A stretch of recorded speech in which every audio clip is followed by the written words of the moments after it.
નમસ્તે બધાને દિવાળીની હાર્દિક શુભકામનાઓ. દિવાળીની હાર્દિક શુભકામનાની સાથે સાથે બધાને સારા સ્વાસ્થ્યની ખૂબ ખૂબ શુભકામનાઓ.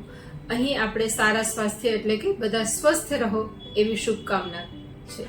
તો અહીંયા જે સ્વસ્થ શબ્દ વાપર્યો છે તો આયુર્વેદ શાસ્ત્રમાં સ્વસ્થની એક પરિભાષા, એક વ્યાખ્યા આપેલી છે.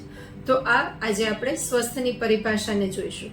આયુર્વેદ શાસ્ત્રમાં કહ્યું છે સમદોષ સમધાતુ સમાગ્નિ મલક્રિયા પ્રસન્ન આત્મા ઇન્દ્રિય મનઃ સ્વસ્થિતિ અભિધીયતે. એટલે કે જેના દોષ વાત પિત્ત અને કફ સમઅવસ્થામાં છે, જેની ધાતુ રસ રક્ત માંસ મેદ અસ્થિ વગેરે જે બોડી કોન્સ્ટિટ્યુઅન્ટ કયા છે, એટલે કે જે બ્લડ મસ્ક્યુલર ગ્રોથ બોન્સ વગેરે જે સમ અને પ્રાકૃત અવસ્થામાં છે. એના પછી આગળ કહ્યું છે સમાગ્નિ, એટલે કે જેની જઠરાગ્નિ કાયાગ્નિ ધાત્વાગ્નિ, એટલે કે જેની એપેટાઇટ અને મેટાબોલિઝમ છે એ પ્રાકૃત છે.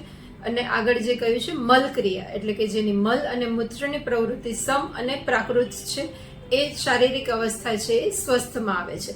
આ શારીરિક અવસ્થાની સાથે સાથે બીજી લાઈનમાં જે છે એ માનસિક અવસ્થાની વાત કરે છે અને કહ્યું છે પ્રસન્ન આત્મા ઇન્દ્રિય મનઃ સ્વસ્થિતિ અભિધીયતે. એટલે કે જેનો આત્મા મન અને 10 ઇન્દ્રિયો, એટલે કે 5 જ્ઞાનેન્દ્રિયો અને 5 કર્મેન્દ્રિયો આ પ્રસન્ન છે એ વ્યક્તિને સ્વસ્થ કહેવાયું છે. તો આ રીતે આપણે આપણી શારીરિક અવસ્થાને પ્રાકૃત અને સમ રાખી શકીએ અને મન આત્મા અને ઇન્દ્રિયોથી પ્રસન્ન રહી શકીએ એવી બધાને સારા સ્વાસ્થ્યની ખૂબ ખૂબ શુભકામનાઓની સાથે સાથે શુભ દીપાવલી. નમસ્તે. Thank you.